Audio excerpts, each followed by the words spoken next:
The only one having the right to look down is God, who created us all. What we all need is to see with clarity. Over the holidays, Belizeans were inundated with a barrage of footage and criticism showing some Belizeans seductively dressed, dancing, drinking, and partying on stage in what appeared to be a competitive environment. Critics fanning the flames as if morality, which is grounded in belief system, is a substitute for spirituality. Spiritual and spirituality mean non-physical, and a spiritual lifestyle, therefore, is initiated not drip by drip, as in spiritual growth process, but initiated with an explosion, changing governance over yourself so you go from the physical material realm to the spiritual non-physical realm of nothingness. For the realm of the spirit is the realm of nothingness.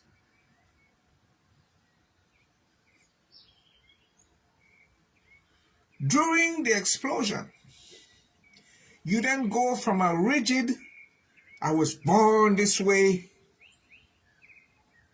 I will probably die this way state of mind, to a flexible, liquid stage where you stop behaving like I like this but I don't like that. Likes and dislikes kind of stage. I'm either a morning or an evening person. You become flexible. From that you go to vapor.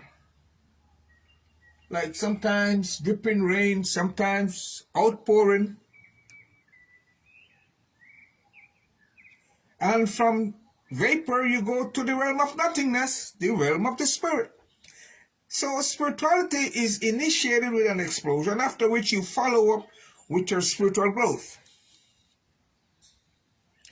Spirituality is an enlightening experience of transformation. Therein you become ecstatic, losing track or sense of both space and time. For eternity is this way.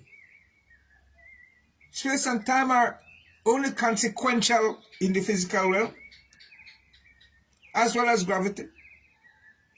To be in the dark is to not know something. So to become enlightened is to know what you didn't know before. Before you can know anything, you must first be able to perceive it. And your perception grows when in coming before God, you remain quiet, silent, and meditative. For even your own thoughts are there to distract you. So you quiet your thoughts. Not be there so-called praying as if though you are God's advisor. What can you tell God that God does not know? To change is to change parts of you only, as opposed to becoming transformed, wherein you become brand new. So changing governance over yourself, such as to go from the physical to the spiritual realm, is transformation. You then steer your life by your spirit, have your body and energy system as the two back wheels, and your thought and emotion at the front, constantly bringing those two front wheels into alignment so all four go in one and the same direction. Spirituality is not following a list of commandments and crafting individual lists of do's and don'ts. Moralists scoff at this God-created universe in want of their so-called better place. They call the earth dirt instead of appreciating the awesome possibility that comes with being human. They decry their humanity singing, "I'm only human." In order to exploit, they call the tree firewood. All an individual can say is, "I have my own body and mind." However, no one is able to say, "I have my own life." For life is a shared commodity, shared with all other living creatures and things. In a symbiotic relationship, we breed the oxygen from the trees, and the trees together benefit from the carbon dioxide we exhale. The only thing that we all have is life. Rather, we should say a piece of life, for life is a shared commodity. We all came with nothing and will return with nothing.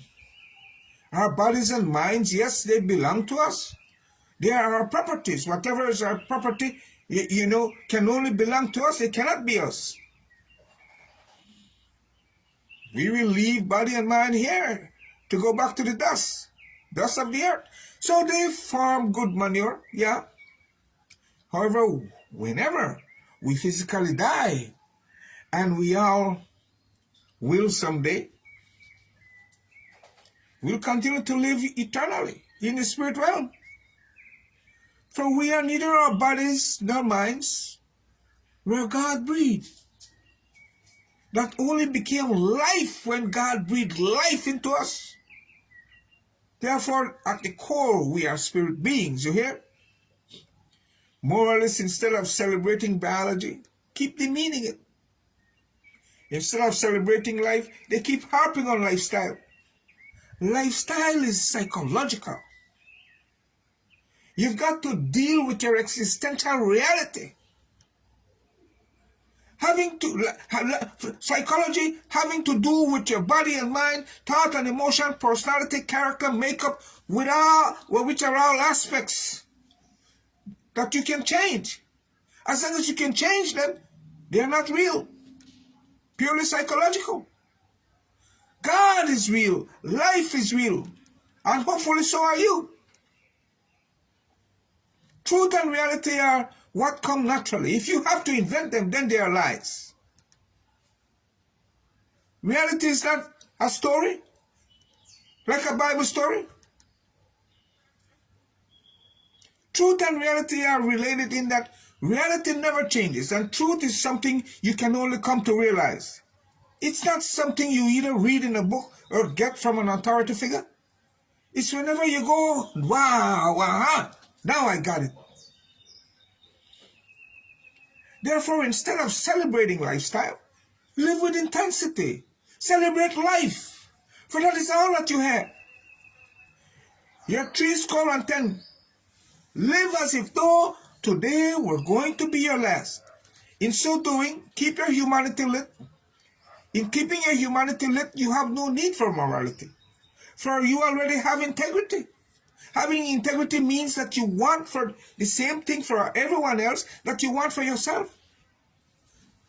Their well-being. You're not there trying to be one up on everyone else. You're not trying to sit on a pedestal or perch looking down on others, classifying yourself as good and other people therefore as bad, and having to measure up to your standard or you. Good. God only created good. Moralists are the ones who, out of their greed and convenience and evil desire to destroy, devise the classification of good, bad, and evil. God only created good. There are no good people and bad people. People are people. And when the environment is pleasant, that's what people call a success. And given all the 8.3 billion people alive in the world today are all God-breed. All bar none are children of God. So get off with this thing, my God, my God. He's all our God. God is impartial, one who does not discriminate. Only religion does that. Human life is a balance between expression and perception. If you spend more time growing in your dark perception, your expression will be of tremendous quality. Unless you are praying, making supplication, praising and thanksgiving, don't be there as if you are God's advisor. Counseling him or her. For what can you say to God that God doesn't already know? When you come before God, be silent and meditative. Establish a consecrated space, within yourself, with an altar. And all around you, all your home, your yard, you're everywhere. Consecrated spaces wherein you use stones, you use trees, you use the elements like water, the earth, and so on. Flowers, candles, incense, and the like. To keep them holy. I have a consecrated space I've established within myself where I remain meditative 24/7. So I remain grounded, and that's how you should be. As you connect with the divine, given the grace of God. Grace is the free gift. The supernatural power that you cannot on your own generate.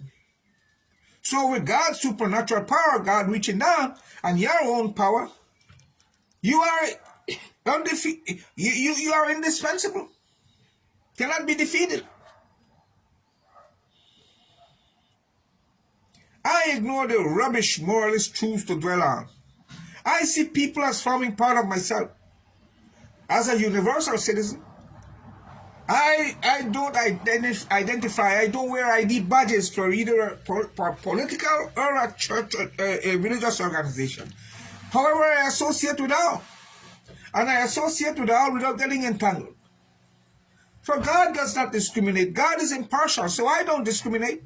The only place where I discriminate is in my bedroom and bathroom, because it has to do with intimate touching. So I neither look down on anyone. For as long as a person lives, there are some possibility that she will transform into becoming the very best version of him or herself. Therefore, let it be so. You tell me that, yeah? Can I say, yeah? Ayo.